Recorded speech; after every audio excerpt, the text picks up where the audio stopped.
I'll say it. I'll be on the treadmill like 25 win gold buckle. Like that's also me. Okay. So I'm not scared to do that, but I'm not going to put that on the runs. Like I don't back in the box. Like this is what it's going to take to win a gold buckle. That's just not me. I know it works for some people, but for me, I'll think about that when they hand it to me. Like until then, I'm putting myself in a position to win every run, whatever that looks like. No, I don't know if you've been keeping up, but we did Joe B. I saw that one. I saw Roy. Then we did Roy. That guy's hilarious. Yeah, I was showing my mom, like, I've just seen some posts and stuff, and, I mean, it was very, just the short stuff I put on social media, but, like, so entertaining, and she's like, he's always been entertaining. That's why he was popular, because he was funny. I mean, he's hilarious. We could have talked for hours. I mean, he freaking cracked the stories he'd tell. Yeah. I mean, he's talking so much, and I said, hey, man, this ain't live, you know. I didn't know if he really knew what a podcast was. I said, we can edit this out, get you some water or something. He sits up, he goes, edit this, baby. And it just goes on. I'm like, that dude is a freaking, he's my hero, man. God. Yes. When he did that, I said, oh, he's dialed. Yeah, we're in now. That was like 15 minutes in, and he was ready to go. But no, we did Joe, we did Roy, Stetson, and then Hailey Kinsel. We have a heck of a lineup here. So thanks for doing this. It don't suck. Some legends for sure. Thanks a lot for doing this. I know you're a hard woman to track down. I'm sorry. I know. We've been broke trying. my heart in Vegas. I'm not gonna lie. You scared me in Vegas. You come around like after the buckle ceremony, and he's like, Hailey, twitching and whatnot. I was nervous. I was wigging out about asking this, and I finally, like, he spit it out like, come on the podcast. I'm like, I thought you were going to ask me for a kidney. Like, I mean, the man was worried, but I'm like, yeah, man. We hadn't done it. You know, I know you're busy, and we hadn't had anybody big, so it's nerve-wracking asking a legend. I'm not very big, so no. I had never seen this dude get so nervous talking to people. I mean, usually he's pretty straightforward, and then all of a sudden with the podcast, this is where it comes out of you. Well, because now you're the big deal. You're a podcast host. It's pretty nerve-wracking. I never thought scary. I would be. Yeah, I never thought somebody would turn you loose with a mic either, but here we are. It's been a lot of fun, though. Who would have thought? But you spent a fair share of time with the microphone in your hand. How's that been going? Teton Ridge, a lot of commentating? Teton Ridge, commentating. Yeah, it's been busy. It's been great. It's funny because the commentating deal kind of came about accidentally. I was at the NRCHA show it's the Snaffle Bit Fraternity Finals. And we walked up there, and some of the Teton Ridge guys, the endorsees, were commentating the event. And I said, why are they, like, commentating? They said, well, they didn't make the finals, and they kind of get whoever doesn't make the finals to commentate the finals. I said, that's brilliant. That's like you're bringing in your expert star. They've watched the competition the whole week. They've been in the thick of it. They know exactly what to say, what's going on. They've also been in that position, so they know what it feels like, so they can say more. I said, why don't we do that with the American? And they're like, perfect. So you want to do it?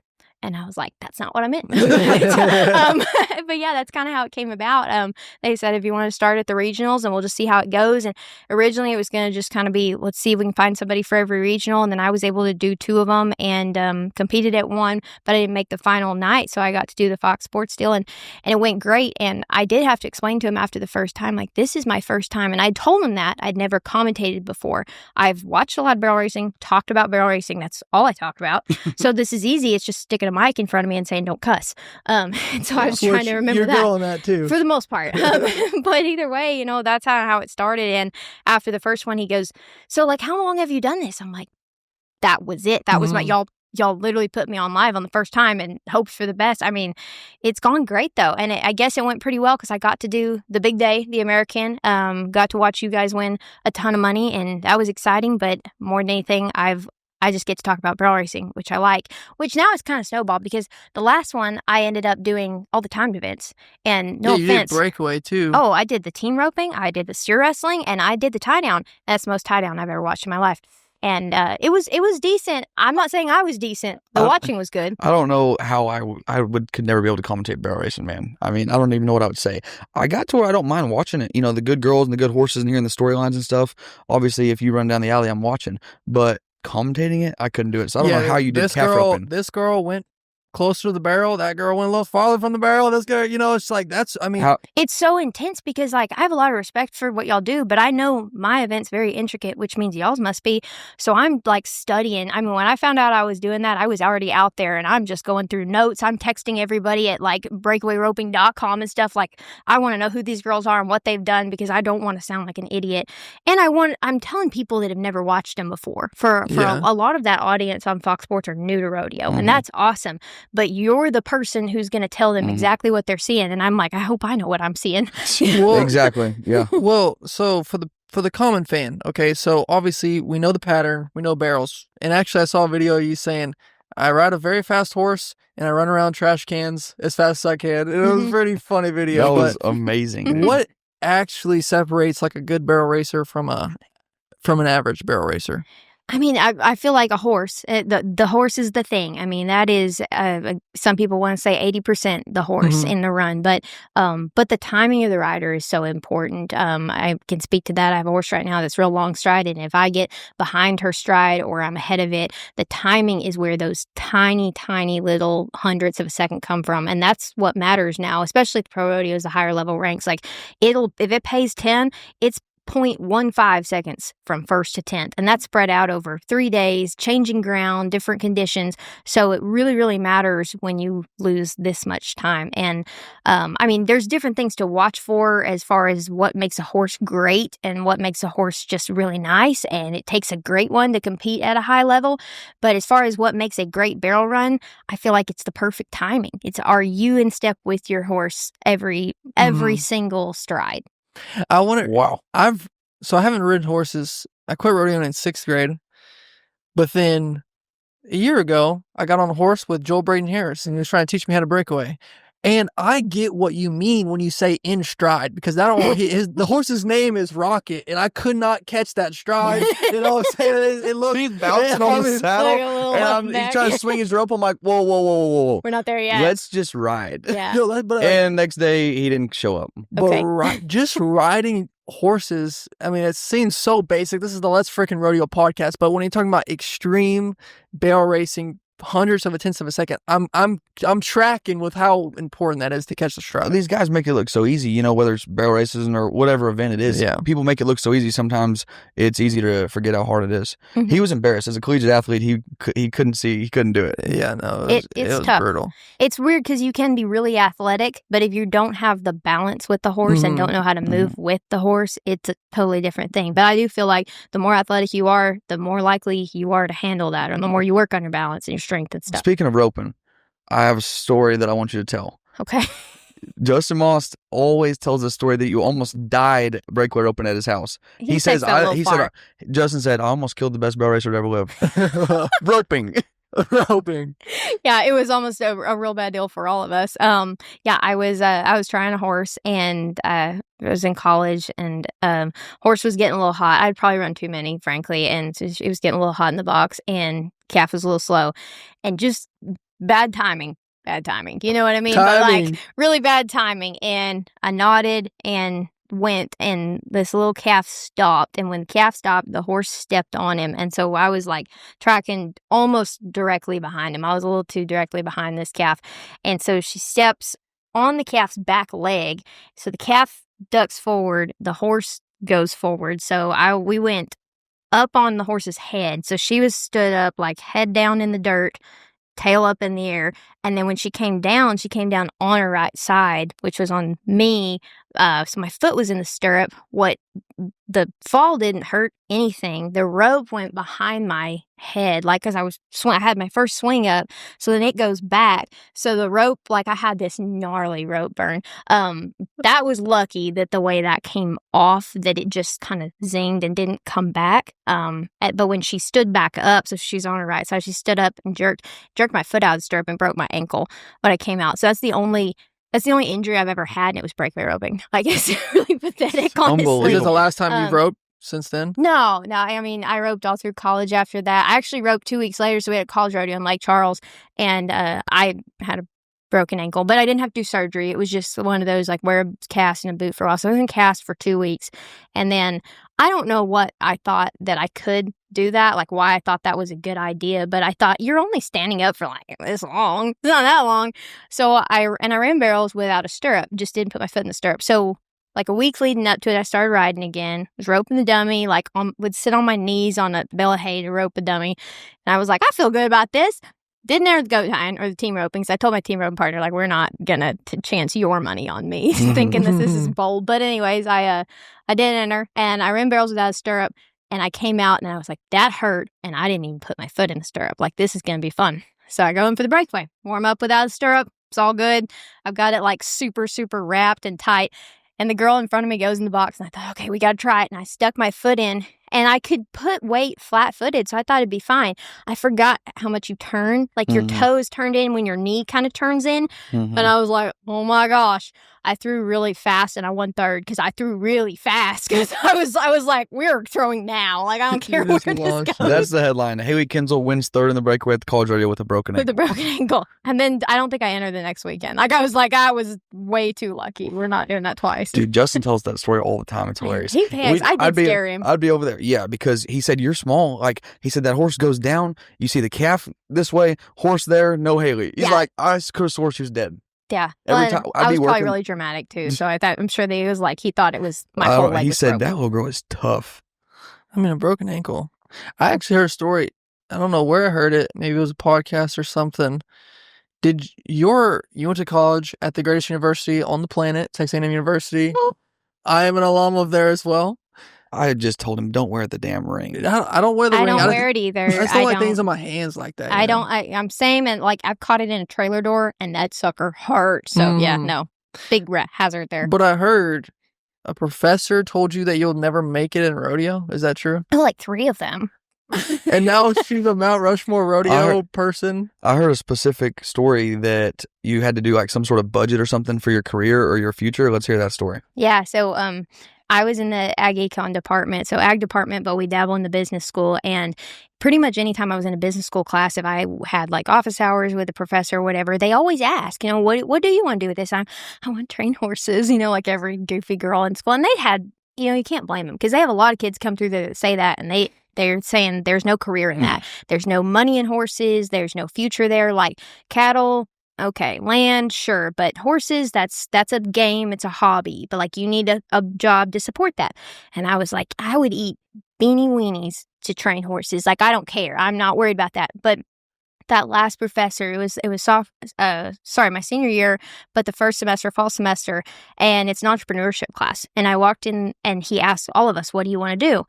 And I'm sheepishly like, should I come up with something else? Because I know this class, it's really hard, but you could develop this full business plan. And the idea is that by the time you graduate, you can launch that business. Like, it's legit. You're going to have all your financials in order. You're going to have backers. You're going to have just everything, investors, everything you need.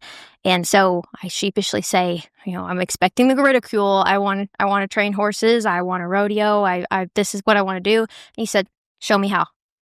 And that was the only professor that answered that way. And I worked with him for that semester, came up with a full business plan. I was second in his class.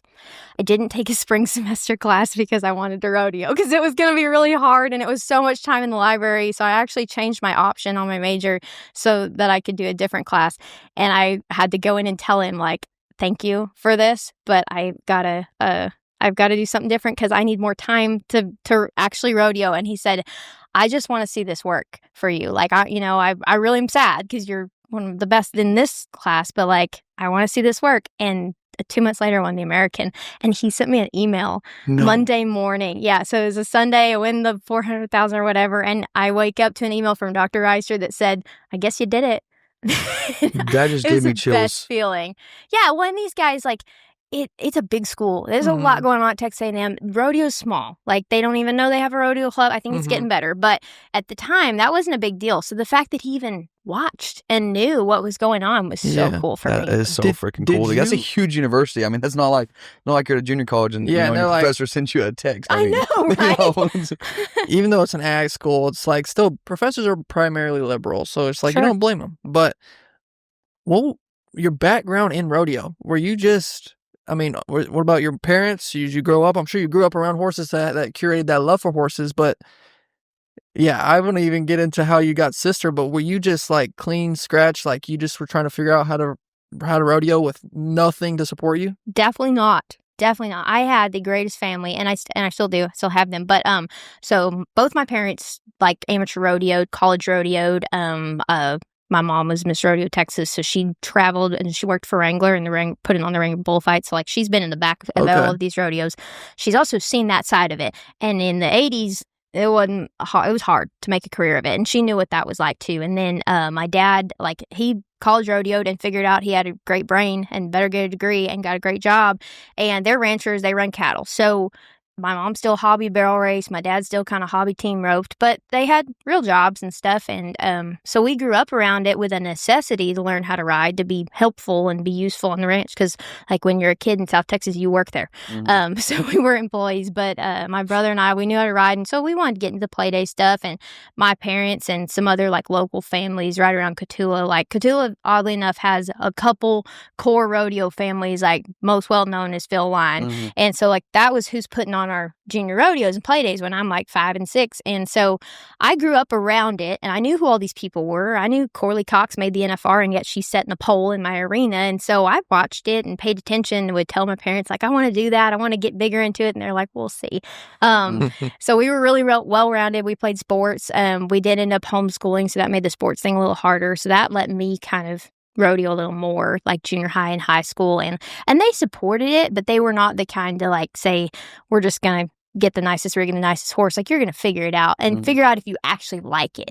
And I mean, I high school rodeo like with you, with a bunch of people that I still know, but if you think about it, there are a bunch of us kids that they don't enter anymore. No, exactly. They move on. And so my parents, I'm sure, were kind of expecting that like, you know, you'll go to school and it'll be a phase and you'll move on. And we were just some of the weirdos that stuck with it, and it worked out. There you go. Yeah. There you go. So I college rodeoed at A&M. I wanted to go to school there mainly, but I wanted college rodeo. My mom wasn't thrilled with the whole college rodeo thing. She was also there when it was like the party scene only.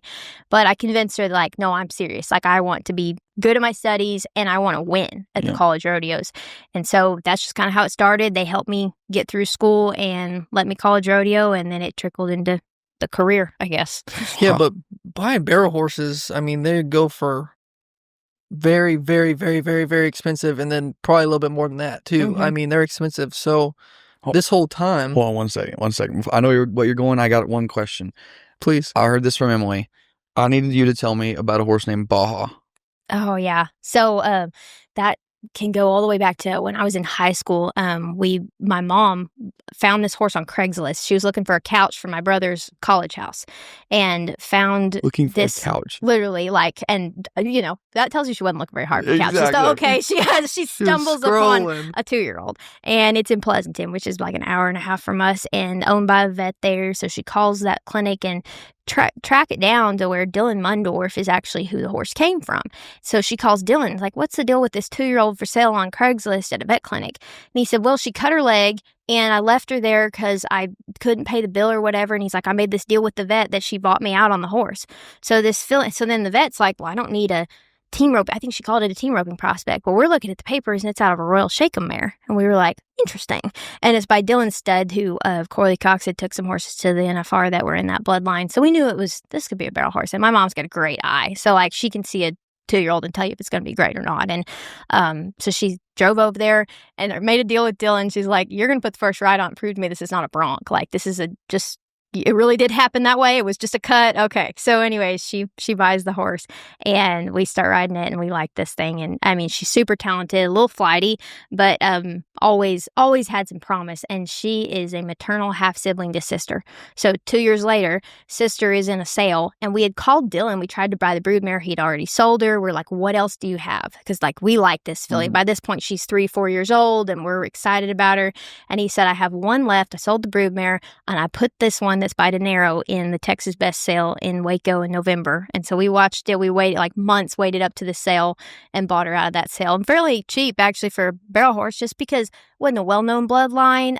We knew Dinero from making NFR and stuff, but otherwise it was a little bit of a sleeper bloodline, but that is Sister. And then Baja, when I was in school, I was jackpotting her. She was a little bit more of my mom's horse, and I had Sister kind of coming up, and she was diagnosed with melanoma tumor. So she was gray, and gray horses can be prone, depending on their skin type, to growing these tumors, and hers were internalized. So you could not see them. One of them ended up fracturing her pelvis. And because of this mystery lameness, we are going to the vet for like a month in advance, trying to figure out what's going on. And this is all along those couple weeks where we have the American semifinals, San Angelo, and then the American. I win the American on Sunday. I think we had to put her down on Friday of that next week. Wow. And it was like a huge thank you to that horse. If it wasn't for that horse, I never would have turned a head. It's just exactly, wouldn't have been for Craigslist. You wouldn't have got that horse. Exactly. If you thank the Lord for Hailey's brother needing a couch, college and couches. That is absolutely crazy. That's what made you look at sister, right? It's the same bloodline. It's the same, exactly. It's crazy. Exactly. Wow. The bloodline and the feel, and like that's what's so cool, that every horse has like a reason they're in your life, right? Like it was to teach you something. And I thought Baja was my one. Like she was that fastest horse I've ever stepped on. I still think she could outrun Cess, but in a straight line, like such a talented horse. So I was devastated when we found this out. And then lo and behold, she was the one to lead me to the horse of my career, my life. What were those early days riding, sister? Was it a match made in heaven? We got her, she was in her 2-year-old year, and we turned her out for a little bit. We went to ranching on her, just like basic. I was in school, so I would have been a sophomore, I think. That when she was a 3-year-old. So I would ride her when I'd go home. And my mom was just taking her out on the ranch, letting her do horse things and be normal and working on her. And then kind of started her on the barrels her 4-year-old year. I had made college finals, so we took her. I went on a little like northern rodeo tour thing, went to the college finals, went to a couple others, and we took her along just for the experience. And one time I couldn't even get her in the trailer. I was so mad I almost left her in, I think, Hereford, Texas. I'm not kidding. We were at the arena and I could not get her back on.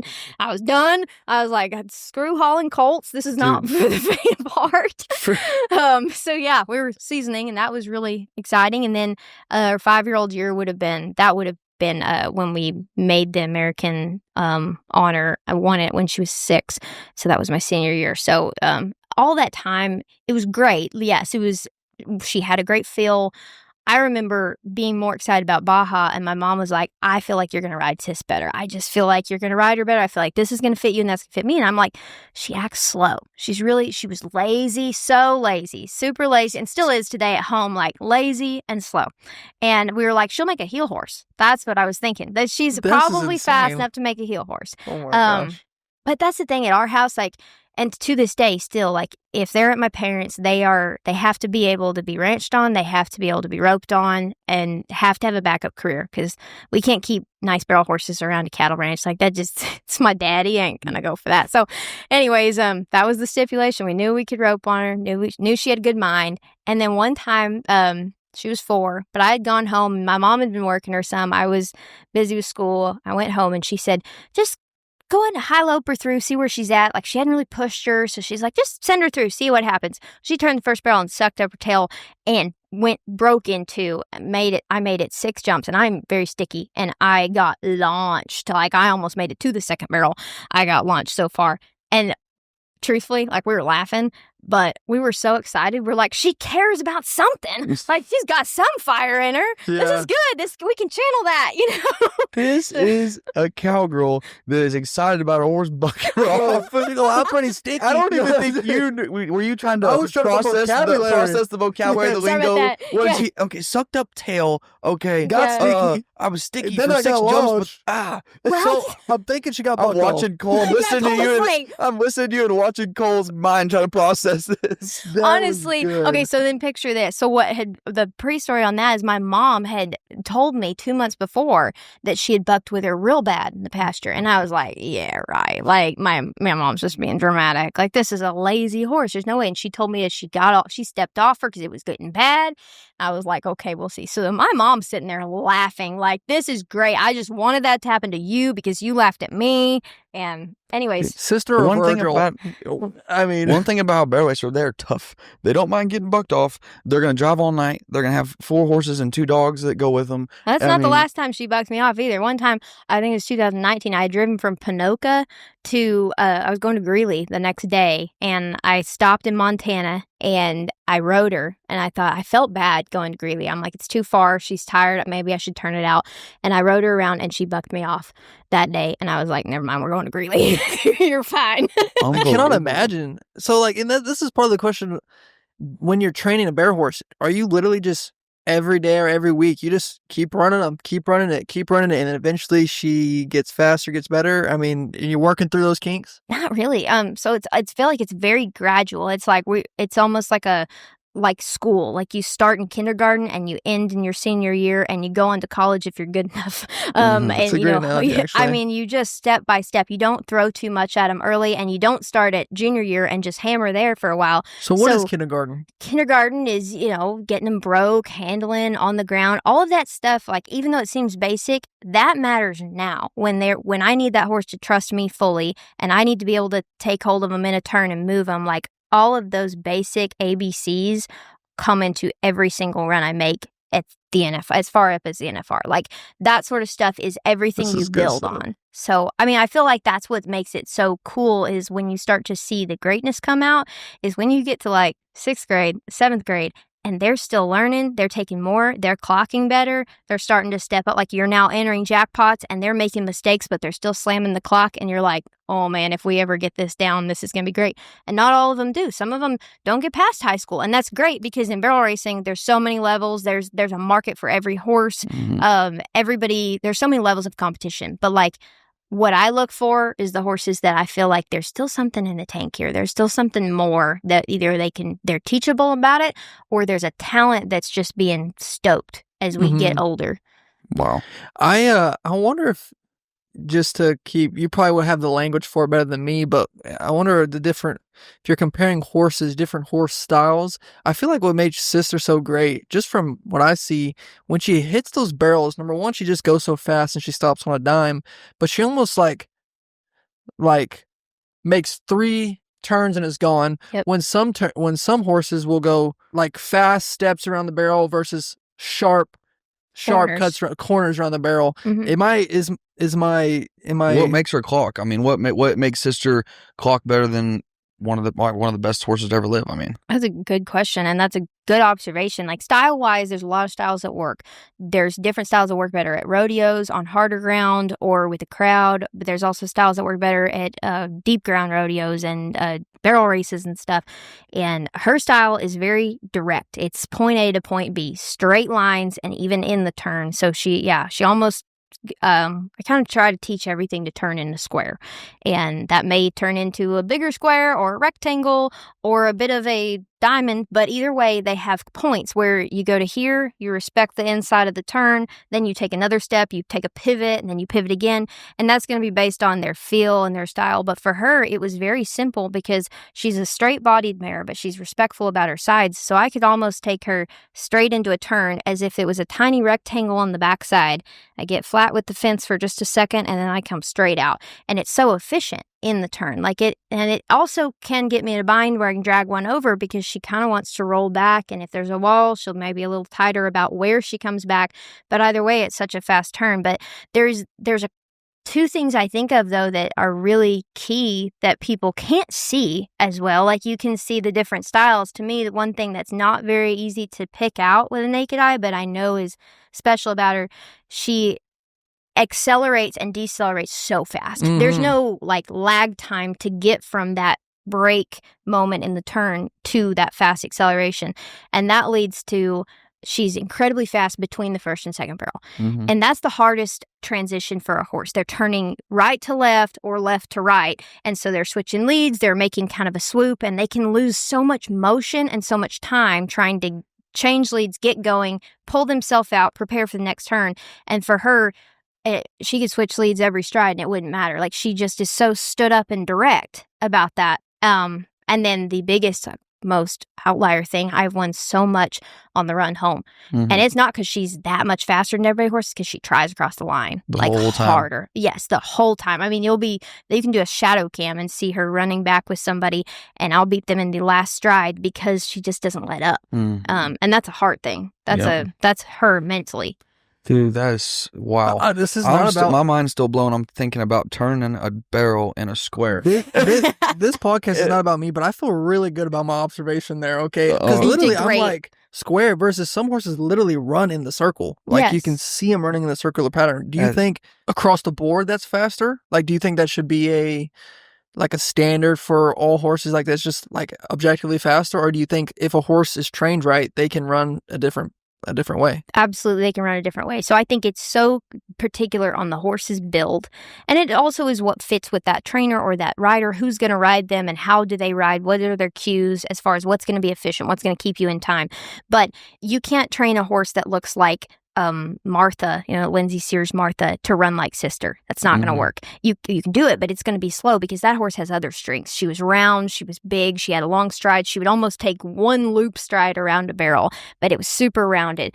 Sis is never going to be able to do that because she's just not built to. Like I've been not like bendy, she's just straight. She's just straight built, and that's the thing. She's not really stiff or bracy or dishonest because that can get a bad name, but like she's built in a straight line. And if you look at her tied to the trailer, you could say that's either going to be a bulldogging horse or a barrel horse that runs in a straight line. Like, and other horses are different. I mean, you look at one that's looks more like a race horse. They're longer strided, longer shouldered. And not that she's not. She's got a lot of that in her pedigree as well, but it's just the way that they come out. And I think that's so important as if you're a trainer to look at your horse and say, like, what is ideal here and what's realistic? Like, I can't just watch a video of a horse and think I want it to run just like that. I'm going to put the same bit and I'm going to go for it. Like, well, does your horse run like that? Does he turn like that? Can he? Is it physically possible? It'd be like you trying to outrun Shad in a straight line. Like, I just don't feel like it'll work. It ain't happening. I don't know. I don't just pick one out of the hat. Is he fast? I don't know. I haven't watched calf roping. Okay. He is fast. What's crazy about calf roping is you could take Shad Mayfield and Riley Webb and run a race, and Riley's going to look like he's in slow motion. But calf roping, like, he can use his athleticism and his body in a way where he clocks just the same. It's crazy. It's like finding your strengths. Finding your strengths. Yeah. And you work on I can get down the rope as fast as Shad. We go run a race, I'm like, me and Riley are back there just plugging along, I feel that. But you play to your strengths. Like, I think that's the thing with barrel horses. You work on weaknesses, sure, but like you figure out what their strengths are and play to those. That's what's going to get the win. Dude, I'm enjoying just hearing her talk about horses, like the vocabulary and the way. Because I've never heard anybody talk about horses this way. I mean, not just barrel racing, just in general, the way that she's breaking it down. It's amazing. So much to learn. You as a rider, okay, so you trainer, rider, competitor. When you ride other horses, have you struggled or thought, man, maybe I made that turn or that read because of Sister, because you've won so much? Is it hard to get that out of your routine? Oh my gosh, yes. It's so hard because you become second nature with that horse. Like, I don't have to think making her run on Sis. I may change some things. I'm going to adjust per arena, per setup or whatever, but I don't think in the run. I react, and we just happen to fit that well. And there are other horses that I fit that well with, but there's a lot that I don't. And if you have to think through the run, like, this competitively, you are slowing yourself down. It's like you don't have time. I mean, and I make a lot of runs like that. I have a lot of horses and they're great horses, but they're different. And I can't just say, well, I'm just going to ride this way because that's how me and Sister do it. I'm not getting better if I do that. I want to be a better rider that's adaptable. But it's also like, if I could buy 10 Sisters, not that caliber, but like that style, I would probably ride her better. But I think long term, it's helping me on her because I'm evolving a little bit. We get stuck in our little ruts of this is how we've always done it, me and Sis, and she's evolving. I mean, every year, every day, she's changing. She's a horse. So there's things that I've learned from others that I've been able to apply to her, and I'm thankful for that. But it's definitely hard, not just from a confidence standpoint, but from a dynamic standpoint of the moves you're making to take what I normally do and translate that to a horse that's a completely opposite style. How many years does Sister have left? Oh, you should ask her. I don't know. So she's 14. We've been doing this since her 5-year-old year was her fraternity year, which she didn't get a lot of runs then as I was in school. But that first American and my first NFR, she was 6. So was that 2017? That was 17. Okay. Yeah. So what's that? How many years is that? 8, 9? That's 8. This would be 9 years. This would be 9. Yeah. So yeah, an incredible long career for a barrel horse is 10 years. I mean, truthfully, like, that's a long incredible time. Yeah, that's out of this world, really. I mean, it really is. And I'm not saying to run barrels. They can run barrels 15, 20 years. Like, they can compete a long time, but to compete at that level. Yes. And the thing with her is I don't want her to digress and me still be out there, pounding pavement because I want to keep doing it with her. Like, if she starts to slow down, I feel like I'm probably going to make a call and say, okay, we've had our fun. It's time for me to move on. Mm-hmm. The other thing is she's a mare. Yeah. And there's a world of breeding out there that I haven't touched with her. I've never pulled an embryo or anything. There's no sister offspring. There's no sister babies. No. So I decided a long time ago that I know you can do both at a time, and a lot of people have a lot of great luck with it, but she has one job that she's great at, and I don't need to give her two, like, until she's done. And also, I'm not, breeding isn't my main thing. I love it, and it's great, but I have a stud horse, brother Heyday. He's a full sibling to her, looks just like her, rides just like her. It's so weird. He's a little bigger, but he's kind of who I get to dabble in the breeding side with. But for her, I know that's going to be a valuable thing. I know it's going to be important to me someday, but it's more important to me to run barrels right now. So I'd love to see her go for 2 more years. To get back to your initial question, I'm not saying I would make her. But if she's got it in her, I would love to go 10 years with her just because I think she could. That'd be amazing. So this NFR, first off, I want to say this, social media. How many times have you read a comment or thought, man, yeah, sister's done. Hailey was only good because sister can't do it anymore. She's lost a step because last Gold Buckle was in 22, correct? Yep. So for you, that's kind of a drought. I mean, seriously and truthfully, we go 18, 19, 20, and 22, correct? Mm-hmm. So in 21, you just decided to suck or what? Yeah, pretty much. It's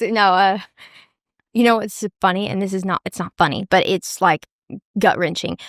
I've been so thankful and so blessed to what I've won in my career, and 3 reserve world titles is great. I'm not saying they're fun though. They sucked, but all 3 of them I lost by about $20,000 total. So you're $20,000 away from being a 7-time world champion. Sorry, per one. Yeah, Gotcha. So, which to me is like what, 3rd in a go round? Yes. It's one day. It's one day in Vegas, and I lost it by that. In 21, I drug one over with my foot. In 23, I hit a couple barrels, and I didn't place in one round that I probably should have, but like simple stuff. I mean, just one run in Vegas. So it's so close, but so far. It's almost like teasing you, like, oh, you were really, really good, but almost good enough. That's the worst.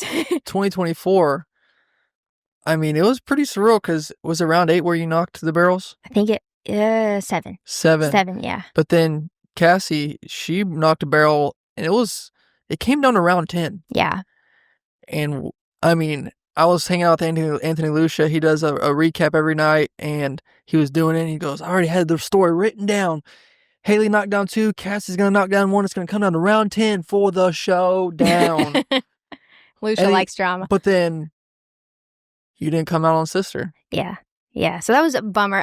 Mainly just because I would have loved to finish the year on her just to try. Like, it just feels like you're kind of waving a white flag. I'm not. I had a great backup horse in J-Lo, but she's a little more of the kind that's going to go make a smart run, not going to go win first that first night. If she'd have had a couple runs, I think she'd have been better, but she's older, smart, just kind of a campaigner. And so round 7 went bad. Round 8, I was just kind of made an ugly run. She was getting really tight at the 3rd barrel on me, and I had to school some stuff. And we only get in the arena every other day, so we can work them in the practice pen. But like, if you mess up on an off day, like round 7 I did, I don't get to get back in the next morning. I've got another day. And so I kind of schooled it in the practice pen, felt like I made my point, but it's not the same as working with the yellow wall.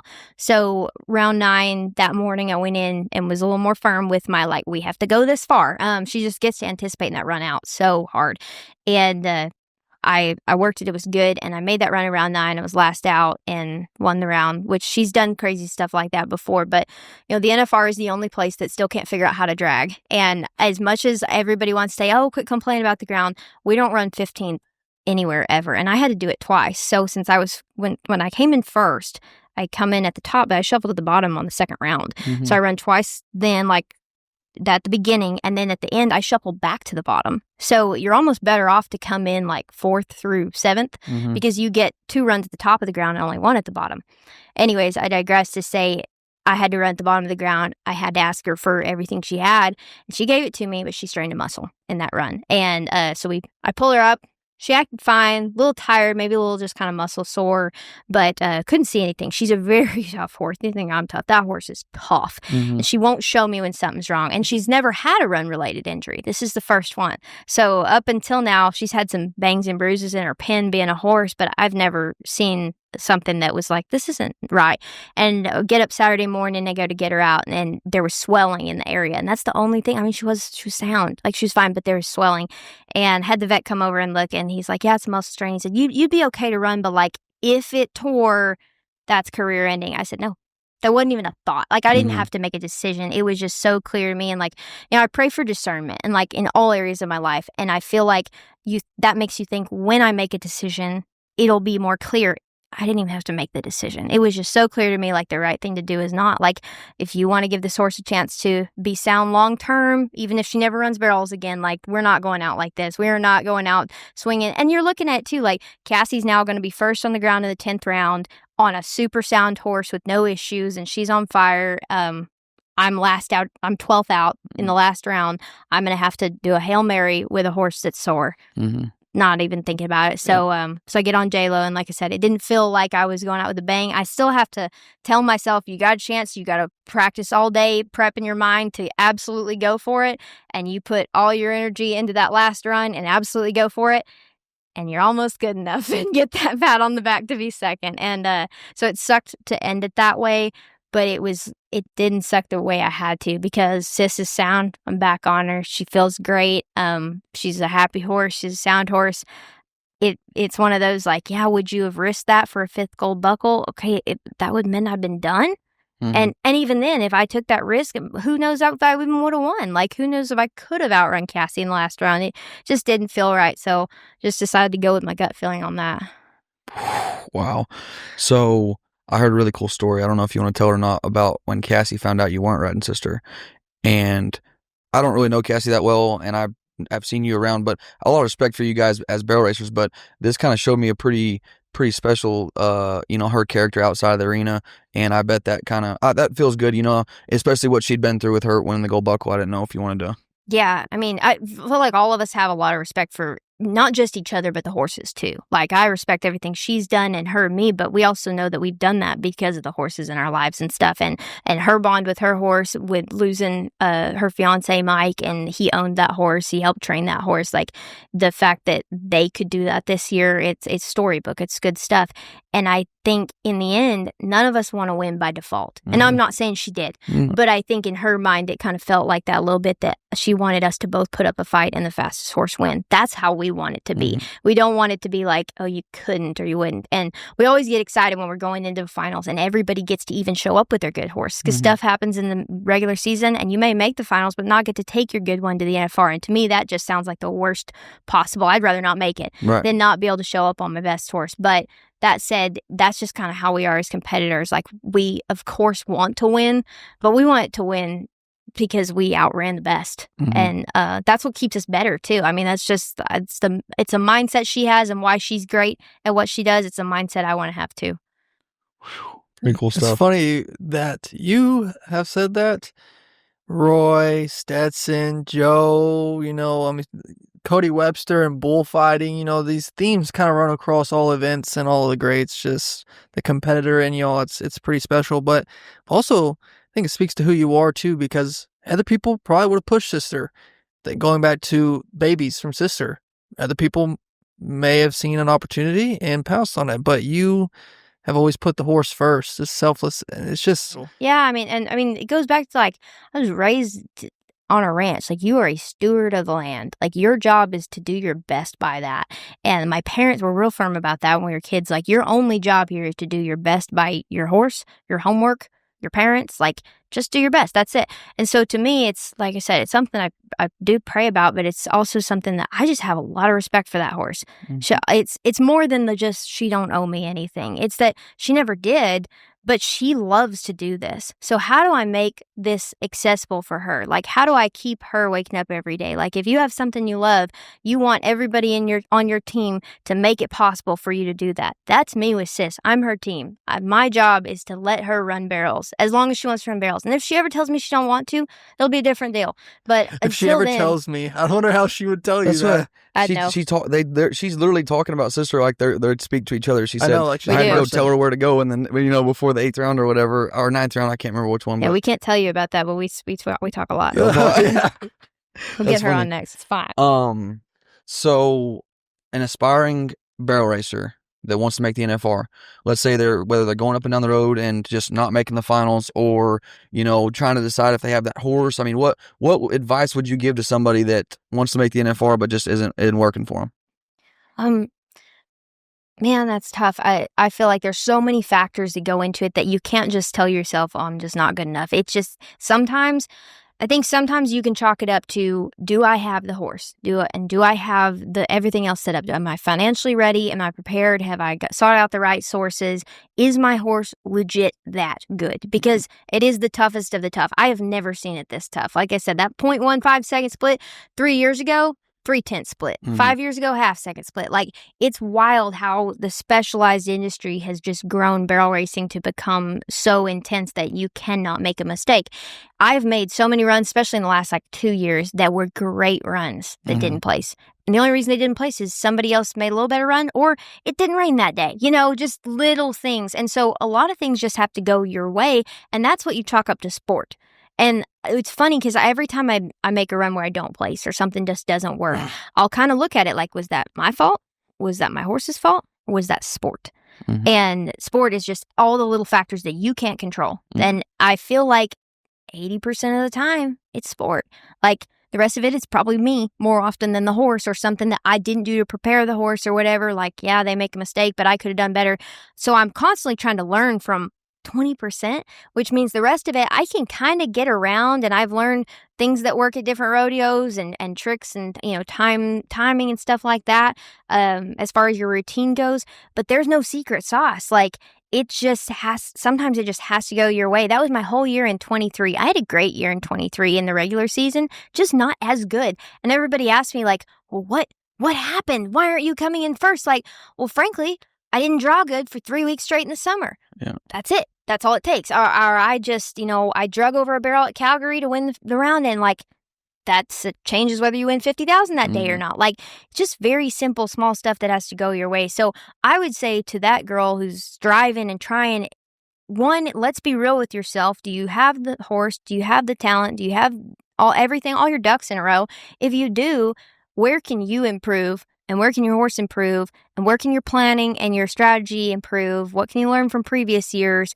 And focus on that 20%. Because it's a small amount of things that are in your control. But, get them better. Work on them. Change them. If it doesn't work, do something different. Don't just keep doing it because that's the way we do it, or that's how I make my runs. Be teachable. Be humble about it. I have to tell myself that a lot. Just because that's the way you want to do it or the way it's worked in the past doesn't mean it's going to work today. She started this interview saying that she's always trying to get better and evolve and become a better rider, and she's hitting it again. I mean, she's sharp from the best. She's always trying to get better. But you're young. You want to be doing this in your 40s, your 50s, heck, your 60s. Do you? But then how also are you confident that you can get another horse at the finals? Do I want to? Yes. I love this. I love going. I love the rodeos. I like what I've learned from the last 10 years, and I would want to be able to apply it going forward more than just with my mouth moving. I would really like to be able to keep learning and keep getting better. That said, it is extremely hard to train a horse of that caliber. Yes, I think I can. I do think I can. Do I think I'm ready right now, or do I have one? I don't have one right now that's old enough that I could be like, yeah, absolutely. I have 2 that are young that I'm thrilled about. I haven't been this excited about a horse since Sister. But the main reason is they seem to fit me. That not just because I trained them, but like style wise, the way I can make the run itself, it's lining up with the way I want to ride. So I think it's going to work. I think if I take that kind of horse, not necessarily that one, but like if I can train that kind of horse and it fits me, and I take that horse and apply everything I've learned from Sis, all the mistakes I made on her, the mistakes I made in my permit year before her, and say, okay, I've learned all of this. I can apply those things to this horse. Will I continue to get better? I think so. I think it's going to be hard. I think the competition is only going to get tougher going forwards. I can't say it's ever going to get relaxed. Our industry, barrel racing as an industry outside of rodeo, is only growing, and it's wild. It's been amazing. So I have to keep up with that. I have to make sure I'm current on the bloodlines and the places to take them and what's good in the vet work, the conditioning side. That's huge to me. So as long as I keep learning and keep evolving, I do think I can keep doing this at a high level, but I also know I can never get complacent. So back to the continuous learning, it'd be the only way I could ever train a horse good enough to go to the finals again. How many women have there been to take multiple horses and train them up to go to the finals? It's almost like there's two camps. Or maybe a world championship too. Yeah, the world championships is tougher. So, for example, like just go the ones that you think of, like Charmaine James and Sherry Serve. Charmaine has 11 world titles. She did that on 2 horses. She took 3 horses to the NFR though, and I'm sure ran more in the regular season I don't know about. But she won 25 go-rounds at the NFR on 3 different horses. That's incredible. Sherry did the same thing on 5 different horses. So Sherry's won 4 world titles. I believe had 3 horses that were the main contributor each year, but has won at the NFR 25 go-rounds on 5 different horses. I won 25 this year. That was my 9th round, was the 25th one. So that tied me and Sis for the overall, but I've only done it on Sis, which is incredible for Sis. But it's also like, I'm looking back at those gals like, yeah, I got a lot of work to do. I've got a lot of work to do to get where they are. You look at somebody like Lisa Lockhart, like 18 straight trips. There's no way it's the same horse. She's been on 6, 7. I think she's won go-rounds on 6 different horses, if I'm right. So, yeah, and not saying that all these gals trained every single one of them, but, like, a lot of what we do just on the daily, teaching these horses how to rodeo, how to season them, that is training, too. So, I mean, I think it's incredible what they've been able to do. I feel giddy every time I place on another horse at a pro rodeo. It's like, check that box. I've made another pro rodeo earner. That's really cool. So, to be able to make the NFR on them, it's the kind of people that you see stick around this industry. And not saying the one horse wonders don't do great things also. You may see them training, you may see them at jackpots or clinicians. But if you really love to rodeo, your only task is to be able to make more than one, because you can't keep riding the same wave. I have so many things. Like, she's talking and I'm like processing. No, it's amazing. Too many words. No, it's amazing. So what do you think though? Like, let's say you train another amazing horse and you're rodeoing on this horse and you can make the finals. What's it going to be like though? Maybe not. There's not a very good chance that you're going to win 4 out of 5 gold buckles. How is it as a competitor? How do you get through that and be like, well, I mean, what's your thoughts on that? I'm kind of curious as a, as a trainer. Go from winning 4 to 5 to, there's going to be a time in her coming careers, eventually, sooner or later, that she's not going to be winning that much. Yeah. What's your thoughts on that? I mean, it's weird, truthfully, and it's good in the same way, but it's something that I've had to work on the last couple years, managing expectations. And because as a competitor, I have expectations on myself, and that's fine. Like, I definitely hold myself to a high standard because I can take that, but not every horse can take that same expectation. I can't expect every horse to go out there and be Sister. Like, Sister is competitive. If the barrels are up, we are getting a check from 8 years ago to now.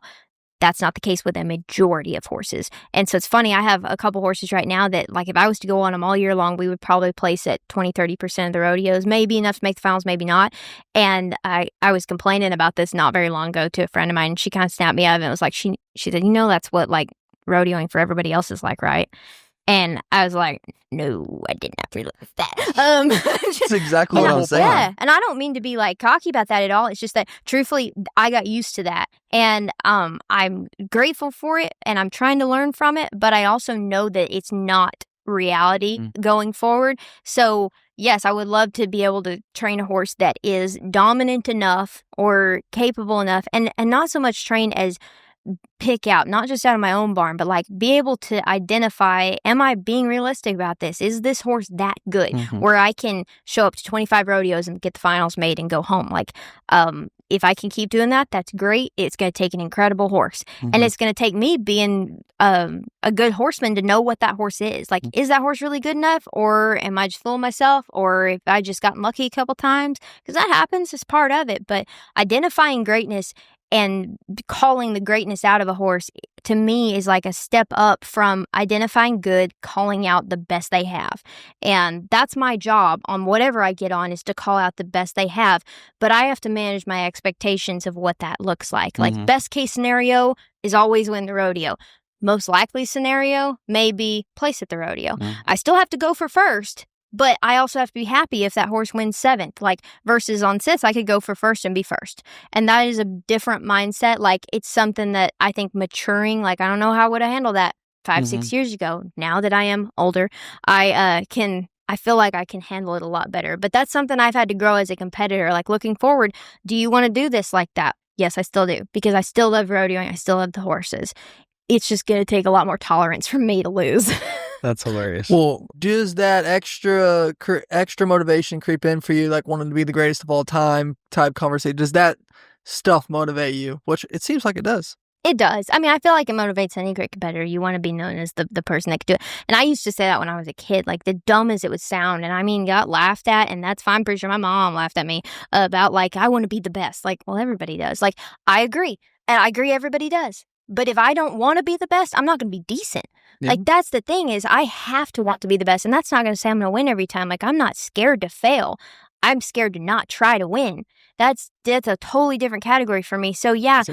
But, I mean, in terms of, like, there's numbers, there's records, like, all this stuff. Like, records are going to get broke. That's part of it, too. But I think it would be super cool to win more than 4. I've always thought that, because there's Christy Peterson, Sherry Serby, and me that have won 4. And then the next one is Charmaine at 11. Nobody's more than that. Nobody's less. So I'm like, it'd be really cool if I could win, like, somewhere in the middle. But also, Sherry's still rodeoing, guys. You never know. Yeah. That's the thing about barrel racing. I mean, you don't have, it's not like you have to be 40. You don't have, I mean, it's not really a cap on that career. The career never ends. It doesn't have to. You can put it down and pick it back up later, too. Exactly. And you do, because, like, you know, in a person like Sherry's case, like, she didn't have the horses to go. So she went home, she trained a new set of horses. 5 years later, she's back and kicking our butts. Like, that's the cycle of a barrel horse's life. You know, you go back, you start over, you breed. And so right now, I'm breeding and raising and trying to train and trying to look for the next great one, because I don't know when sister's going to be, you know, done or whatever. And I don't know if I'm going to have something in the middle, but I want to always give myself a chance every year. And I'm sure sometime will come when I don't have a chance one year. So then I want to be at home working my butt off to be back. So yeah, I think of all those things as those numbers are all cool and stuff. What motivates me is those women that are still out there, still doing it, still making it work, and not being scared to go back home, put it back together, figure something else out, come back out. Like, that's gutsy to me. Not be scared to fail. Yeah, even Brittany Tanasi, I mean, what, 15 straight NFRs, 16 straight NFRs, something like that. And then, you know, that she went home and got her stuff straight, and I mean, back to winning. Back to winning. I mean, it's just, and it's the thing, like, that's our sport is so much less on ourselves, not because those women aren't great and everything, and it takes greatness to make it, but it's on the horse. And so if your horse gets hurt or you just have an off year, it happens. Like, and that's in her case, horse, she had some injuries. I'm sure I'll have a year like that. I mean, I don't know what that looks like for me, but I know that you can't just kick yourself and say, oh, I'm just not as good as I used to be. Like, no, sport, stuff happens. Stuff happens with horses, and you've got to have a great horse to be able to compete out here. Like, good doesn't cut it anymore. Oh, yeah, it'd be great. Yeah. Any event, really, man, it's always been hard, but it's getting so deep, I think, in my opinion. Deep. I mean, obviously, the greats would win in any era. We've been talking about it with the calf ropers, the bronc riders, the bull riders, but there's so many guys now and women that are competing at a high level, and they're all in. They're going, you know, like, they might at the end of the year, okay, I'm not going to make it. I'm going to go home and get my shit straight. But from October 1st to September 30th, there's a lot of people in each event that are like, I'm going every day. My goal is to make the NFR, you know? Yes. I feel like Odessa is like, everybody shows up at Odessa, and I always say this, there's 180 girls that are going to make the NFR, and they all enter Odessa. Yeah. And that's January, they start out that way. And by the end, only 15 get to. And by the last month, probably only 25 are trying because it just weeds out as it goes. Things happen. You have to go home. Horse gets hurt. You just didn't have the luck. And so you have to know when that moment is for you, but you also have to be planning ahead of time. Like, I'm thinking about June right now. It sounds dumb, but like I'm already thinking about how to do this better than I did last year in June, because that's what you have to do to stay ahead of the game. I was going to ask you about scheduling. Obviously, like, this is the most I've ever talked to you. You're sharp, and you keep talking about strategy. What is your strategy? What is your June plan? Like, you keep talking about June. Tell me about your summer rodeo plan. How do you strategize it? Do you think is the best way for you to? How many times have you been the season leader? It's a good question. Like a lot, like 6 or something. Like, you keep going in number 1. How do you do it? Frankly, at this point, unless they drag, I'd rather go in like 5th. But yeah. What do we got to do to get drag at the finals? I don't know. Shake a man, hit him in the head. This is not that hard. What is the deal? The deal is the alleyway's set up, and they can't keep a tractor in there because it blocks view of somebody. So, like, if they were to park the tractor by the third barrel, it'd be tight. They'd have to park it in the roping box, which is, as you know, pretty small. So they'd have to reconfigure some things there to get a tractor in. It's very doable if they were to move some panels just for bring the tractor in the back gate the way y'all come in. They don't want to take the time, though. They're worried about getting people out to the casinos and stuff. And I understand it. I do. But I'm also like, at this point, every other rodeo has to drag it halfway. Yep. That's a rule now. So, like, it's either 5 or 6 are dragging, which means we have got to get out of the, ancient days and start dragging. This is a professional sport. But that's my rant on that. I think part of what happens is people like me and Sis, whatever, they win something at the bottom of the ground. They say, oh, see, it didn't matter. It's like, well, would Sis have a pulled muscle if... Exactly. It was bottom of the ground. So anyways, all that said, what to get to strategy, I am thinking about the summer myself, mainly because I'm not on Sis yet at the rodeos. Like, she's doing great. I don't really have a plan yet as far as when I'm going to start running her again. I'm trying to be real patient about it. Like, I just don't want to push too hard and see when she's ready. And I know it sounds dumb, but like, she will tell me. I can't really explain that, but she'll tell me and I'll know. My gut feeling is that she would tell you the opposite. Like, I'm good. I can keep going. That was what she told me this morning, and we disagreed. So yeah, I got on her and she was quite waspy, and I'm like, you're supposed to be like in a workout plan. And like I said, conditioning is really important to me. I think it's big injury prevention. So I think way in advance of a run. Like, I think months out of a first run back on her of when that's going to, and I do it for every horse. I plan almost backwards. Like, a goal rodeo is going to be here, X date, and then I plan backwards. And so I'm already thinking about, like, last year I went to Reno. Won Reno. It was great. I wanted to win Reno really bad because I've been second twice. And so I won Reno. But I also haven't been back to Pinoca in a while. And I won Pinoca the last time I was there. So awesome. I love Pinoca. Yeah. It rains is the only thing. But anyways, but the ground's pretty decent even when it rains. Gets a little slick the rest of the time. I digress. But it's a great rodeo. So I'm like, well, I wonder if I should go up there. Maybe I could win more there if I was to win that shootout round. Like, that's impressive and it pays really good. And then I could go to Sundry and then maybe I could stay for Calgary. Or maybe I should do it the opposite way and I should stay what I normally do. Stay down south for 4th of July, but I just don't know when I want to go out and when I want to get started. And some stuff's changing schedule-wise, like Nampa and Vernal are now in June. Okay, that might change my plan as far as I've never been to Salinas. I'd love to go to Salinas. I think my horse would be great at Salinas, but I never go because it's the week of the Utah rodeos in Cheyenne, and I'm not one to fly very much. Like, I kind of take my 3 horses everywhere and we just go together. And so I'm logistically like, what can I make where my horse isn't going to be tired and she's actually going to show up with a chance to win and stay healthy? So I'm thinking about stuff like that. Like, well, if I did this different, then I could maybe go to Salinas and I think she could 40% that rodeo. Like, just things like that. I'm constantly like, how can I do it different? This is what I crave, man. This is awesome. This is awesome. So you don't do much of the Canadian rodeos? Well, I like them a lot. I have, but it's been a little bit. Last time she went to Pinoca, she said she won it. I did. The Canadians are sad about that. I'm just saying. They're sad about what? You're not. I mean, that I'm not there. As many. They weren't real happy when I won it either. But God, that's hilarious. My bad. No, they're great. I didn't know where you were going with that goal. It was so cool because like I had the Canadian files. I'd be excited. Keep your ass down south. No, the fans, not the contestants. The fans. Yeah. If I'm a Canadian, I don't want to run against sister. I'll put it. Calgary's my favorite rodeo. Like I love Calgary. I'll go. Sis loves Calgary. I love Calgary. I play my whole life around Calgary as long as Sis is involved. So, I definitely will go to that one. I have others that I'm like, I'd like to go. June's tough because it rains and it gets cold, and like horses can get sick if they're not acclimated to it and stuff. But I don't. Like I said, I've done it different almost every year, but I try not to get stuck in a rut of, well, just because I won this one or just because this worked out. Sometimes you just drew good. Like, if you don't draw good or if it rains that day at Cody, too bad. Doesn't matter that you won Cody. Like, you move on. Exactly.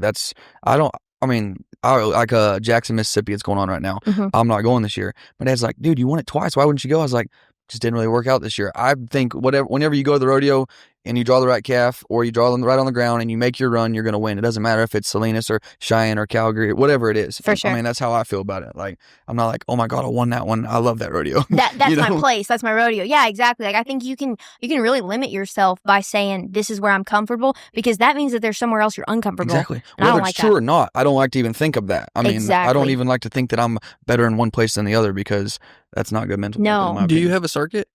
I've just done Texas circuit the last couple of years. I've never actually changed it, but I shouldn't say I've really tried to make circuit finals. So for us, like, Pecos is a big one-header. It's probably the biggest one-header in Texas, but it's also San Angelo is the only large rodeo that counts for circuit finals. So to me, if you have a great San Angelo, you have circuit finals made, make your count. If you don't, I don't think it's worth it for me to go run Sis at 10 5,000 ad rodeos to try to make circuit finals when I could save those 10 runs for the 30,000 ad rodeos in the summer. Like, that's a 30,000 ad one header at Spanish Fork. I'd rather go there than go to a 5,000 ad in Texas.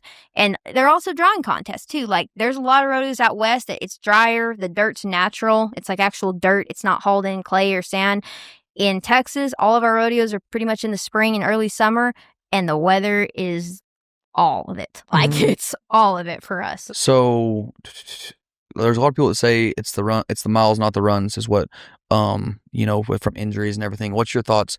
How much do you try to save miles versus runs on your horse? I would say both. I do think the miles can be harder on them, not just physically but mentally. Like, they don't love the trailer, and if you get in traffic, like, horses get angry. They don't like the stop and go. I think they're never as good, like, hydrated wise. So, like, you can make 5 runs in Texas, but you're going back and forth from your house and they're drinking a full amount. They're resting completely. Their body's recovering naturally. Because trust me, there's supplements, there's great therapies, there's stuff like that you can do. Nothing replaces a horse that heals on its own. And I'll say this for Sis, like, my vet has said it a million times, that horse heals faster from the smallest cut, like, to little things. Really? She has a great body. Like, she's physically, it's just like every great athlete. Like, that thing just put together, like, God did a good job on her. So for her, it's like, I want to keep her at that 100% because I feel like whatever runs I make, I'm going to have a better chance of my horse 100%. If I'm going more miles, making more runs, kind of, to me, plays one into another. I'm taking a little bit out of my horse every time. But I like to try to, since I am driving to every rodeo, like, with my little team of horses, just be really efficient. I don't backtrack, which we're lucky. We don't run as many head as y'all. So a lot of the big rodeos where y'all are too, it's one for us. So I can just kind of stop in, make my run, wipe the dust off me, walk to the next one. Like, it's just very, I stop here and I stop here and I stop here, and I try not to draw a star off across the United States over the 4th of July. Like, I try and pick a region, and this is where I'm going to go in this region. And I mean, I may only go to 4 or 5 rodeos 4th of July, but I go where I draw good and where it makes sense, where I know, okay, my horse can rest, I can stop here. Like, it's more about that strategy-wise to me, the draws and the placement of the runs, than it is about making each big one-header rodeo. Do you have rodeos that you're like, man, I'm not riding Sis there? The ground, whether it's the ground, whatever it is, do you have rodeos that are like that for you? Yeah, I've had a couple. I would say majority of them, you try to keep an open mind that next year could be better. They're trying, a lot of them are, but the ones that don't try, I'll write those off real fast. And I have a couple that I would say, like, Sis is never coming back to, but as much for, she just didn't have fun there. And I can tell the difference on that horse when it's like an easy run for her to make, or like, man, I had to pull teeth to get that done. Like, I feel like I had to ask her for too much, when I know that this job isn't that hard for this horse. I got to take her where it feels easy. So just by trial and error, I've kind of figured out some of those. And that doesn't mean I won't still go to those rodeos. Some of them are still good. Maybe just in the easiest setup on her, I'll take something else. Or I've learned that rodeo. I know when I can win and when you can't. So I have other horses, I'll take them. But for the most part, it's as much about ground and setup and the way that the committees are, do they take care of us, as it is added money. Like, I run her where it pays. And sometimes that's not like necessarily the largest rodeo, but it's like the ground's great, I'm first out in the last perf. I'm running her because I'm winning first, which is going to pay $5,000. It may not pay as much as one over the summer, but that's an easy $5 for me. Like, that's the sort of thing that goes in my head with a horse that elite. You can't do that with every horse, but with her I can. Telling you, because I've looked at I'm a big payout guy, I always figure payouts, blah, blah, blah. First pays so much more for the WPRA payoffs. It's a big drop off. Big jump. I don't know how you feel about that. To me, it's kind of... We don't love it. I don't really understand that, honestly. No. I mean, it would be better almost even pay less places and even it out a little? Yeah, even it out a little. No, for real. So, nobody wants to be one out of a check, right? Yeah. You always want to win a check. But to me, it's more devastating to be second than first. Like, it'll be a $4,000 or $5,000 jump at a large, like, average rodeo from first to second. Like, I've probably lost more money winning second than I have not placing. Exactly. I don't understand that, but yeah, we've asked. What do they say? Not very much. They just kind of don't do much. But great association. I love it. Super happy to be a member. That's what I like about you, because you speak your mind, and if it ain't something good, you still say it. I'm not scared to say it. Speaking of, I heard you deleted Facebook. Actually, Facebook deleted me. What? No, I didn't do anything wrong. But so it was in 22 at the finals. And I typically don't get on social media much anyways, but I really wasn't there because I'm trying to be focused and be a good competitor. I'm like, I'll get off my social media. So I wasn't really on it. I have a friend that will post to my fan page and stuff, and my Instagram and all that. So I get this text and like halfway through the finals that's like, hey, I think your Facebook's sending out some spam. I reported it. I'm like, oh, good. So I go on there, and it was the night before I had gotten hacked. Not like a real person hacker, but, just scammer hacker crap. And enough people had reported my account. Facebook deleted it and wouldn't recover it. And my brother works in IT, so like he went through all the hoopla of calling people in India and whatever, trying to get my Facebook back, just because I had like videos and memories and stuff on there. Nope, it's gone off face the earth. So it's hard to get like an AI account deleted, but it's really easy to get a real person's Facebook deleted. So since then, I know, wild. She says it so nonchalant. Yeah. It's like a bar, and she just says it like this, monotone as shit. I'm sorry, that's how my head works. But honestly, like, it's hard to get an AI account reported deleted, but mine wasn't easy. Trust me, I would know, because I have all these fake pages now. Like, I never did make another Facebook, like a personal page. It just, at that point too, truthfully, my following had grown and it was just getting messy. And I was like, I can't afford to deal with that. So I don't have social media like I said, we post stuff, and I'll get on there every once in a while, make sure things are good, but I don't have a personal Facebook, and I don't miss it. I do miss jackpot. They put all the jackpot info on Facebook. But anyways. And rodeo results and stuff, that Miles McNarland's way better than the WPRA website. Yeah, I just text Miles now. I'm just like, let me know. But yeah, they're way better than all that. So you miss a lot of information, but I don't miss the crap that comes with Facebook. I don't miss all the discussion and the negative comments and stuff like that. I just kind of gloss over that, which is great. I will say, like, it's made it a little stickier as far as my following grew. So then I want to keep up with stuff. I want to post stuff, but I'm not Fallon. Like, she does an amazing job of documenting everything, posting it. She's incredible. But she's also going to the hotel room after the rodeo and having to spend hours uploading all that footage. I don't have that in me. Yep. Not an influencer. So yeah, I'm pretty much off social media, other than, like I said, kind of monitor stuff. And you got Instagram too. I've got it, but like I don't really get on it. Like I get on it to kind of whatever story posts or stuff. But like I said, we kind of call somebody out, and then she'll get off again for 3 months. Absolutely. I got it wrote down twice in my notes. So what's this deal with the social media comments, the haters, man? What do you got to say to them? What specifically are they hating on? I don't know. Her and sister. I do have some of that, and I've seen it. Like, so I guess first thing I want to say to them is, we are real people. You realize that, right? Like, sister too. Yeah, sister too. We communicate. I told her what you said. That's probably why she keeps kicking ass. Yeah, like, and people do ask, like, oh, why aren't you on her? And it's weird. It's like they either want me on her all the time at every rodeo and every single run needs to be sister, or I'm not any good, or they think I should retire. Like, they're like, she doesn't know you anything. You should be done. Like, well, first of all, I didn't I keep seeing this thing. It's kind of going around right now, but like, don't ask. What is it? Don't ask or don't take criticism from people you wouldn't take advice from, or don't want your life to look like. I said that on the podcast like 3 weeks ago. Yeah, there's different versions of that, but yeah, it's the kind of idea, and I have to remind myself that because truthfully, I'm not a thick-skinned person. So, like, if I had social media and if I read every comment, I would plummet and jump off a cliff. Like, Joe Rogan says, don't read comments. Oh, he does. And we welcome them. We love it, man. For the algorithm, we love the haters. Please comment. Everything that ever goes going viral is because we got some hate going on. So please. See, I have trouble. Like, I get the point of it, but this is why I couldn't be an influencer or why I'm not good. You guys are great at this stuff, but like, I wish everything was positive. I don't get that. And you'd think, it wouldn't be that hard, but no, I get a lot of negative stuff. And there was some video of me at the finals this year, and thankfully I didn't see it till after the finals, but it was on Instagram, and it was me walking through the press room afterwards, and I'm talking to this gal that is my friend, who I've talked to 3 times that day, and we just kind of have a passing comment. Well, all the comments are as if I was talking to a random fan, and they're like, she's so rude, she's the rudest person at rodeo. One time she didn't take a picture with my kid, and I'm like, I'm over here like losing sleep, like, no, I remember that time, and I remember exactly what happened. It was in Plains, Montana, and this girl asked me for a picture one before I was supposed to run. My hat was down, and I said, not right now. And I did take a photo with her, but it took me a minute. But anyways, like, I think of all that. Oh, my gosh, bro. That is terrible, because I remember everything. Like, I have a memory of an elephant, so I'll remember every detail. It's a blessing and a curse, right? It's terrible. It's the worst, because then I will lose sleep over it, and I wish I could make everybody happy, but I can't. Like, and you're slaving away at the finals, trying to be the best performer you can at night. You go sign autographs during the day, and people complain because they were like, we met her, we stood in line for an hour, and she wasn't even that interesting.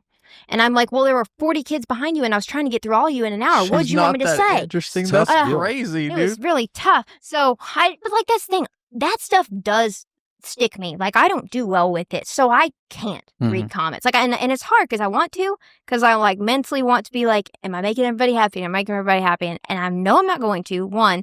So I have to really self-discipline myself. Like, the whole Joe Rogan thing, he just says it like it's not hard. Don't read comments. I'm over there like, okay, but what if they said something nice? I want them nice ones to feel good. They like feel real good. That's all I will say that's one thing that he does better than, well, I'm close to you, so I know you do it. He does it so well, is he never, especially athletes, he never hates on athletes because he knows how hard it is to do something. Yes, I agree with that. And that kind of goes into what you're saying about celebrities. I mean, this is not easy. Oh, Donald Trump. And I'm seeing it on a minuscule, you see it more, but imagine the people, I sympathize for the people that are famous. I mean, that is not easy, Yeah, it's exactly. brutal. Like, all these, politicians, celebrities, like athletes, they are still humans. And I think it comes down to like celebrity worship and politician worship. Like, they expect Trump to either be perfect or not. And if he's not, they're going to hate him. If he's perfect, they're going to worship him.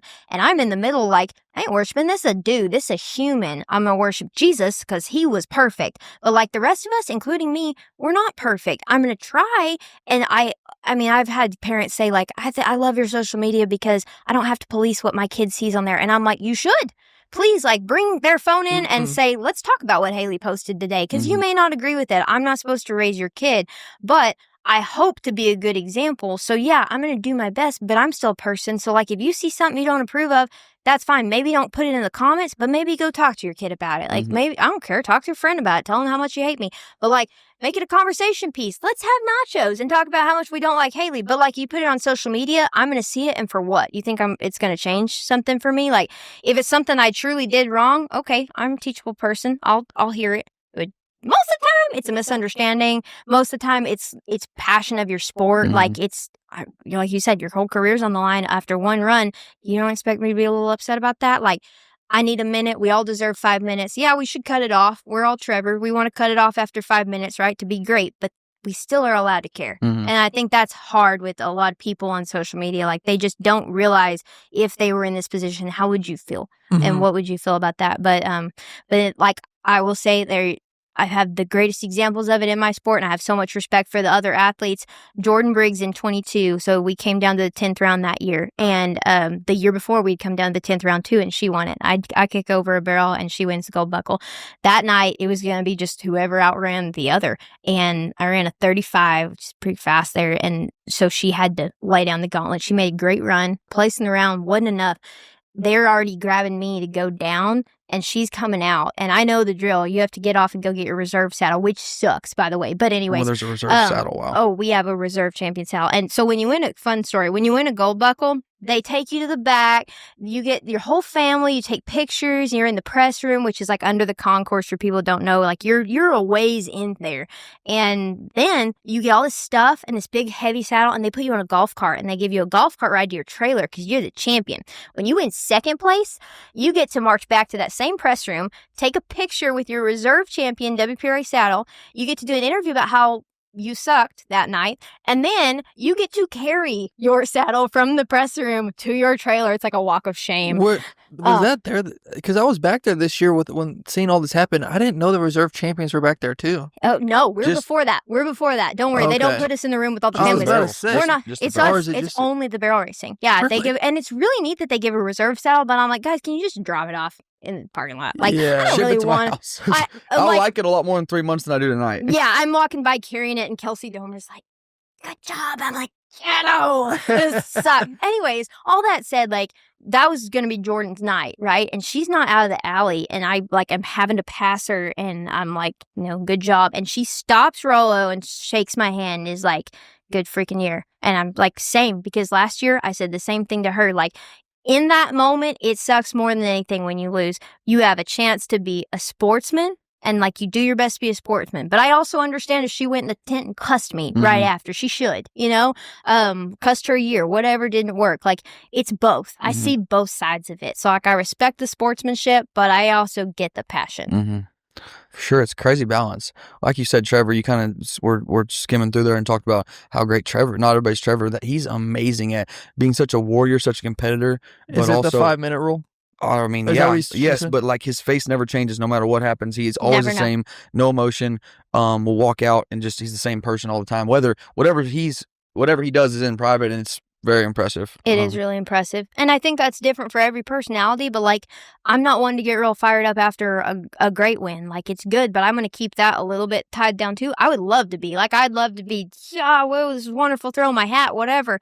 But I know that if I then turn around and lose next day, it's going to sink me just as much. Yeah. So I have to try personally to stay super level. Like, I want to be Trevor. I'm not saying I am, but like, if I win, I want to have the same face as when I lose, just because I keep myself a little bit down so it doesn't spiral, because otherwise it's going to spiral on the other side. Same thing happens to me with comments. If I read a comment that's positive, I have to take that like big grain of salt. I don't even know that person. That's great, but so what? Because that way I can say the exact same thing when I see a negative one. Makes sense. Well, it makes sense too, because Trevor's a Christian. You're a Christian.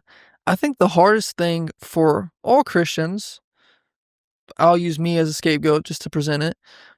You become so obsessive over something. Winning a gold buckle, you're like, I want to win a gold buckle. I want to win this rodeo. I want to win. And you turn it into an idol. You just worship, and then you're not satisfied until you win. Like, I've never won a gold buckle, but they say, it happens, and then it's kind of over, and then it's kind of a withdrawal, downward from there. But just being able to be the same person every day, you're obviously great at it to maintain such success for a long time. I mean, it's not easy, but it's not easy, and definitely, like, I think the winning takes as much a toll on you as the losing. Like, truthfully, you have to be good at both. And I'm not saying I'm a good loser. Like, I'm probably the worst loser. I don't like to lose. It's hard on me. I dig a hole for myself and have to dig myself back out.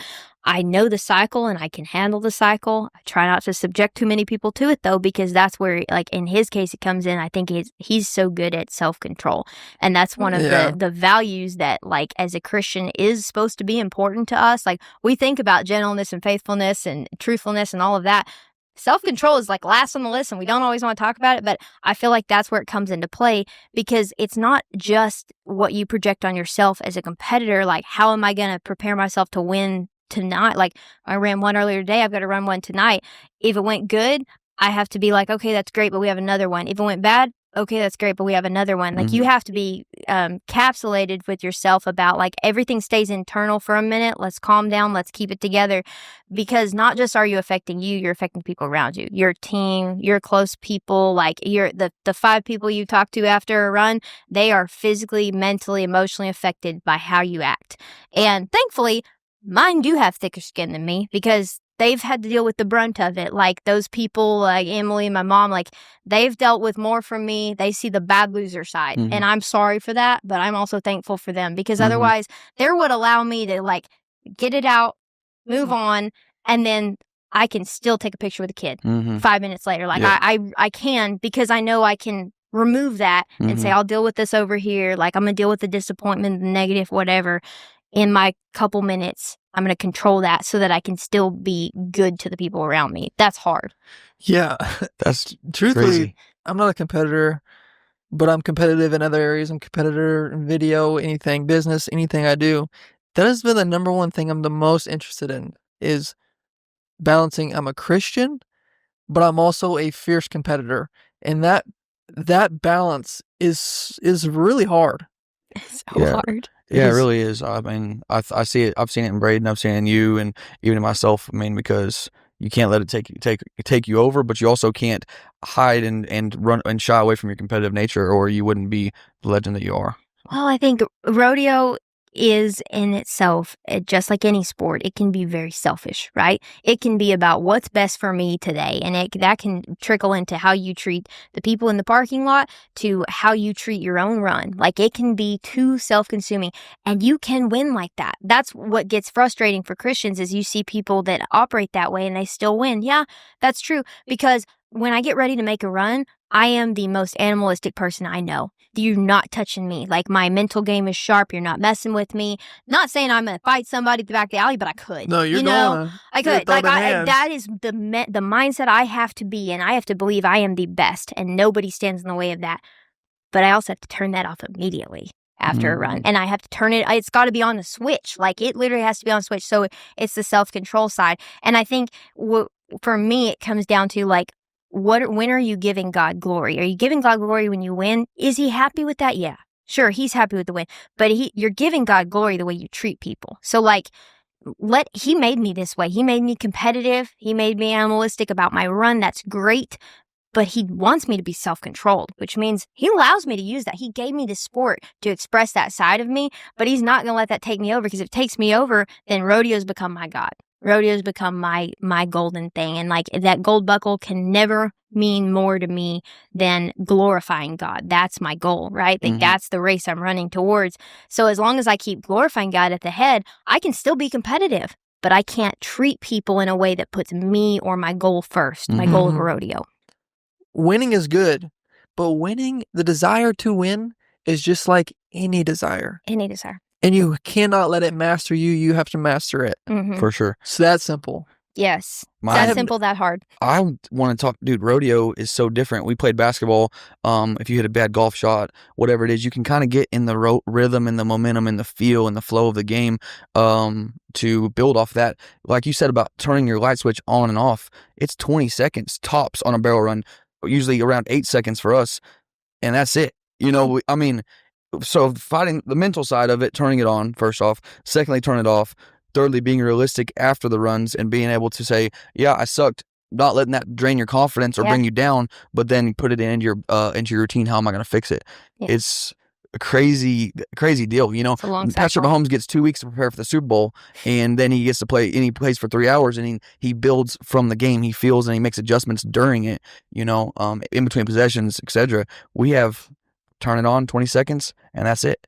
You either sucked or you won. I mean, talk about self-control. It's like you train that. You train to be able to be ready when your name is called. Like not just ready to go through the motions, like ready to be all you've prepared for in that moment. And you will fail because you're putting in your full effort every time. If you were going out there to be conservative and be decent, you'd probably be successful majority of the time, but you won't be a winner. And that's what's always impressive to me about those guys that had that great self-control, the Trevors of the world, but they could also go be dominant. Yes. Like he wasn't just chipping away, like he was dominant for all that time. And I think that was such a testament to he had trained his mind to kick his body into gear when it mattered. Yes. And then he had also trained himself to conserve that energy for when he needed it, which means you're not running around, you know, using all of those emotions throughout the day. Like you keep that emotion in a box and you let it channel the side of you that is a great competitor in the run, but that's 20 seconds a day. And I so admire the people like that. And like you said, in other sports, it's a lot longer. In ours, it is blink of an eye. So you better have it right here for when you need it. And then you better stick it back in your pocket for later. Exactly. I mean, in a golf tournament, you play for 4 days and you shoot around 70 times a day. That's 280 shots. We don't have 280 chances in 3 years of rodeo or two. That's a few years for us. How many chances we get? That, I mean, really, truthfully, I ran 120 calves last year. I mean, that's it. Yeah. And it's a long year, yes, but it's all not that many chances. Not that many. The most important practices that I ever had, and I told my dad this all the time, I wasn't very good at that. I would come down there and I would build up my practices. I would start slow, and then by the end of it, I'd be blasting. And I was younger, and he was hard on me, but it was the best thing for me. He said, the first one's the only one that matters. Where you're getting on, you're running one, win, lose, or draw. If it went, like most people, if it goes bad, they keep running them. Mm-hmm. If I was bad on the first one, we're done. Get off. You're done. If it was good, we'd keep on and we have a good long practice. But the first one, when you show up to the rodeo, and I was 16, 17 years old, but he was trying to train me to when you drive 12 hours all night, you haven't got that much sleep, you haven't been winning, and you have one chance. Turn it on, win, and then go to the next one. But yeah. I was going to ask, do you feel like that has been a learning process? Like, was there times early in your career where you're like, you just killed you? When you lost, you were down and out for a week. Definitely development process, and I feel like I'm still not good at it. Like we haven't had to lose. Yeah, well, that's true. That's the thing, though. Sister. I have, but like, okay, for example, right now I have a really nice horse. She's great. In the last month, I have been one out of a check 7 times on this horse, and that stings. Like, to me, that's worse than like last. Like, it's like you were once again almost good enough. Good try. Like you were so close, but you didn't. And that stings a lot, and it's really hard to keep going in because I'm going in with the same full effort. It's not like I'm caring less, and therefore when I'm winning less and then I care less, like I have to show back up the next time as if I'm going to put my full effort in, care just as much, go for first, still be one out of a check. Do it again tomorrow. Like, that to me is so taxing. And I'm in that season right now. Like, it's building a lot of endurance in me. It's also breaking me down and making me ask, like, how much do you like this? Are you having fun? You still having fun? You still love rodeoing when it's like you're not on a high or whatever? Because I am a little more used to a high and low. And this is a little more like getting that buildup of endurance of making myself show up to be 100%, even when my horse only gives me 80 that day. Because I rode a horse that gives me 100. Every time. Mm-hmm. And frankly, I'm not on that right now. It does change you mentally. Like, it makes it harder to keep showing up at 100. But I also know if I don't keep showing up at 100, I'm not winning a dime. I'm not even winning one out. I'm not winning nothing. So it's also not training me for the next time. So I have to think of it that way, that every run I make is training my mind and training my prep, and I'm big on preparation. Like, it's training my ability to control the whole day. It's almost like my run starts before I leave the house. My run starts when I show up, when I'm saddling, when I'm prepping. Like, yeah, things will go wrong, but you roll with it. Like, I'm training all of that so that the next time when I have a horse that is ready to give me 100%, whether it's that day or 2 months from now or 2 years from now, I know that I have been prepared for that. And so that's how I think of every barrel run, is like I'm still micromanaging my own prep and concern for that IPS state. Like, I am basically carrying that around like it's made of crystal and trying to like hold it up, catch some more light. Like, this is going to get stronger. This is going to get bigger. It's going to grow. And the more I can do that, the more confident I feel next time around. But it does hurt worse when you care about it that much. It hurts worse when you lose or when you're an almost good enough. So it's not easy it's funny because we've joked about that too. Like, oh, you win all the time. Ooh, I really don't, man. I went to 65 rodeos last year and I think I placed at 30. Really? Like, it sounds better than it is. Like, it's just that you see the highlights. And so for me, I know, like, I'm running barrels. I'm running 10 horses a year. One of them is sister. Mm-hmm. The rest of them are just horses. But yet I'm making the same effort every run. That is hard on me. But I'm getting better. Wow. I think circling back to that's what makes you special. Not pushing sister around to an NFR. And truthfully, I keep bringing it up, but not having babies in sister when a lot of people would have. I think that's a big deal. A lot of people would have seen how much money they could have made, and you haven't done it. But it's like the saying, a fire can heat your house, but a fire can also destroy forests. Is like that will to win, the desire to win could have literally destroyed her future for rodeoing. But you have that winning desire, just self-controlled, that you can make those rational decisions on what's best. And probably that's what's helped you be so successful. That was a bar. She said she already had one job. I wasn't going to give her two. And she's good at the one she's got. I know. She loves that job. One, here's the thing, like Sisters won $3.3 million. Sisters the highest earning performance horse in rodeo. It's awesome. It's wonderful. But I've been treating Sis like that since she was $100,000 earner, since she earned $20,000. Like, I've been treating Sis like that a long time. What I hope to learn from this is to treat every horse like this. Like, to me, she was easy to put on a pedestal in my mind, in my heart, like in my priorities, because she tried so dang hard. Like, she was the kind of horse that just showed up and gave me a full effort every time. So it wasn't hard to know, like, have confidence in her that, oh, I'm only going to need you here because you're going to show up for me. A lot of other horses aren't necessarily like that. They may not be as much on your team, but I still want to be the kind of horseman that makes those same decisions as if they are. Because what if they do? Like, what if I give them every opportunity to win and they do? Then I did the right thing. I can still give them every opportunity to win and they can screw me because they're a horse and they do that sometimes. But if I know I did everything I did to give them that opportunity to be the best they could be, that may only be a $20,000 earner. But if it's the best they can be, I did my job. And I can feel confident in that. So, like, that's, I guess, the mindset behind it. Yes, it's her, and she's who taught that to me. And I had some other good horses growing up that taught me that same thing too. The idea that if you give them your best effort, they'll give you theirs. And back and forth and back and forth.